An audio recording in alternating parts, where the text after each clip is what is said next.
এবং প্রশাসনের যারা ক্ষমতার দম্ভে যারা নিজের দায়িত্বকে ভুলে গিয়ে নিজের অন্যের বুকে গুলি চালিয়েছে ছাত্রদের উপরে, তাদের বিচার যেন সঠিকভাবে হয়।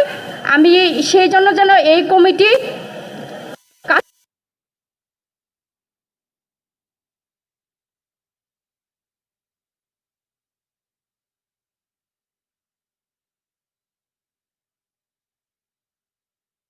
দেশটাকে পুনর্গঠনের দায়িত্ব দিচ্ছি আমি তাদের। এখন এই জাতীয় নাগরিক কমিটির